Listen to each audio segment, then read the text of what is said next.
नमस्कार। आज मैं आपसे एक ऐसे विषय पर बात करना चाहती हूँ जो लगभग हर घर की कहानी है। अक्सर माता-पिता कहते हैं, हम अपने बच्चों के लिए सब कुछ करते हैं और बच्चे पता है क्या कहते हैं? मम्मी-पापा मुझे समझते ही नहीं हैं। सवाल यहाँ पर आता है कि आखिर ऐसा होता क्यों है? क्या माता-पिता अपने बच्चों से प्रेम नहीं करते? नहीं, ऐसा नहीं है। बहुत प्यार करते हैं। अपनी आय का एक बहुत बड़ा हिस्सा जो है बच्चे की परवरिश पर ही खर्च करते हैं। समस्या प्रेम की नहीं, समझ की है। इसका पहला कारण मेरी समझ से ये हो सकता है कि पुरानी सोच और नया समय। आज का बच्चा इंटरनेट, सोशल मीडिया और वैश्विक दुनिया में जी रहा है। लेकिन कई माता-पिता अभी भी अपने बच्चे के अनुभवों से बच्चे को समझने की कोशिश करते हैं। उदाहरण के लिए जैसे माता-पिता बताते हैं बच्चे को, हमारे समय में तो डॉक्टर या इंजीनियर ही अच्छे कैरियर माने जाते थे, लेकिन बच्चे की सोच अलग है। वो कुछ और बनना चाहता है। वो डिज़ाइनर बनना चाहता है या कंटेंट क्रिएटर बनना चाहता है या गेम डेवलपर बनना चाहता है। ये उसकी अपनी समझ और उसकी खुद की रुचि है। लेकिन जब बच्चा अपनी बात रखता है माता-पिता के सामने कि जो माता-पिता ने बचपन में जो जिया है, जो समझा है, जब उससे विपरीत कुछ बात अपनी रखता है, तो माता-पिता को लगता है कि बच्चा भटक गया। तो फिर बच्चे को लगता है कि माता-पिता उसे समझना ही नहीं चाहते। लेकिन यहाँ पर एक बात है कि दोनों सही हैं, लेकिन दोनों एक-दूसरे की दुनिया को नहीं समझ पा रहे हैं। इसका दूसरा कारण ऐसा कुछ समझ में आता है मुझे कि अंक और सफलता का दबाव। हमारे समाज में बच्चे का मूल्य अक्सर उसके परीक्षा में मिले अंकों से तय किया जाता है। 90% से ज़्यादा आए या 90% आए तो ठीक है, शाबाशी, अच्छा है।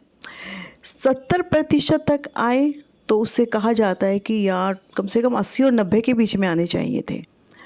और अगर 50% आ जाए तो फिर दूसरों के साथ तुलना करनी शुरू कर देते हैं। लेकिन कोई यह नहीं पूछता कि बच्चा खुश है या नहीं, उसे किस बात का डर है, वह अंदर से क्या महसूस कर रहा है। आज कई बच्चे अवसाद, अकेलेपन और आत्मविश्वास की कमी से जूझ रहे हैं। लेकिन घर में चर्चा होती है, पड़ोस के बच्चे ने कितने नंबर लाए हैं, पड़ोस का बच्चा क्या कर रहा है, वो अपने करियर में कितना सफल है।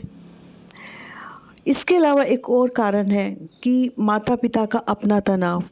आज का माता-पिता भी संघर्ष कर रहा है, ख़ासकर जो एकल परिवार वाले हैं। उन्हें बच्चे भी देखने हैं, घर भी देखना है, कमाने का भी सोचना है, सारे ही काम खुद से खुद करने हैं।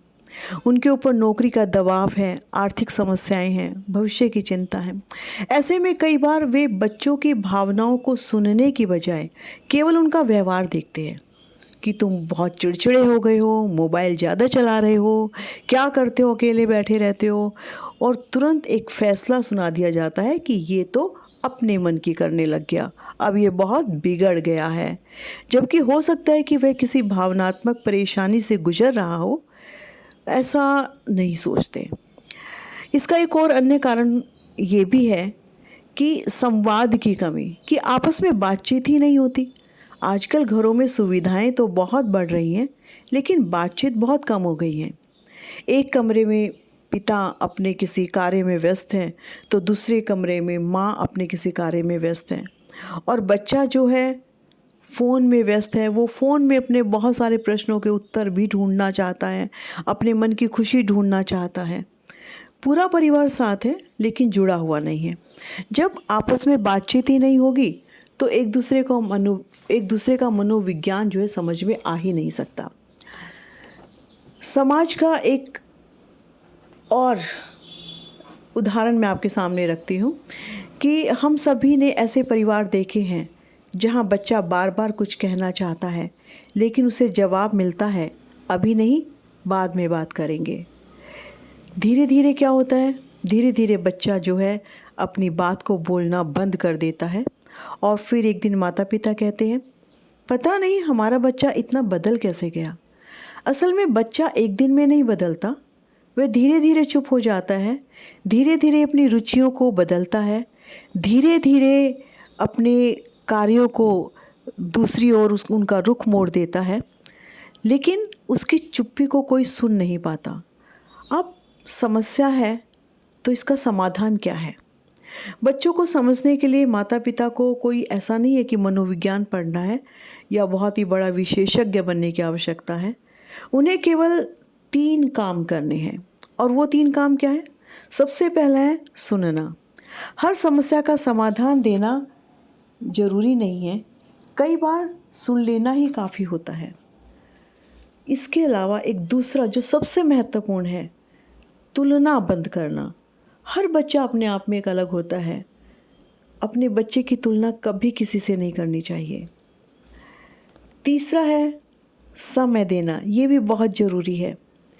बच्चे महंगे खिलौने नहीं, आपका समय चाहते हैं। जब माता पिता अपने बच्चे की प्रशंसा करते हैं ना, तो बच्चों के अंदर जो एक आंतरिक आत्मविश्वास जो डेवलप होता है, उसे कोई संस्थान नहीं कर सकता। चाहे आप कितनी ही बड़ी फ़ीस दे के बच्चे को सेल्फ कॉन्फिडेंस बढ़ाने की क्लासेस में भेज दीजिएगा, नहीं बढ़ेगा जब तक आप अपने बच्चे की तारीफ़ नहीं करेंगे, जब तक आप अपने बच्चे को महत्व नहीं देंगे, जब तक आप अपने बच्चे को समय नहीं देंगे। ये हर माता पिता को अपने ध्यान में रखना चाहिए कि बच्चों को सबसे अधिक आवश्यकता अच्छे स्कूल, महंगे कपड़े, बड़े मोबाइल की नहीं होती। उन्हें आवश्यकता होती है ऐसे माता-पिता की जो उनकी बात सुने, उनकी भावनाओं को समझे और उनकी भावनाओं की कद्र करें। ठीक है? क्योंकि जब बच्चा ये महसूस करता है ना कि अब उसके अच्छे नंबर नहीं आए, वो तो सफल नहीं हुआ, माता-पिता को बहुत दुःख हुआ, तो वो एक बहुत छोटा बच्चा है। वो उस मानसिक स्थिति से नहीं लड़ पाता, वो उसको समझ नहीं पाता है। तो आज के समय में ये बहुत ज़रूरी है कि मानसिक रूप से बच्चे को स्वस्थ बनाने के लिए, आत्मविश्वासी इंसान बनाने के लिए आपको अपने बच्चे में एक विश्वास, खुद का विश्वास डेवलप करना पड़ेगा और उसको सबसे बड़ी बात उसको महत्व देना पड़ेगा। इसके साथ ही मैं अपनी बात समाप्त करती हूँ, फिर अगली वीडियो में।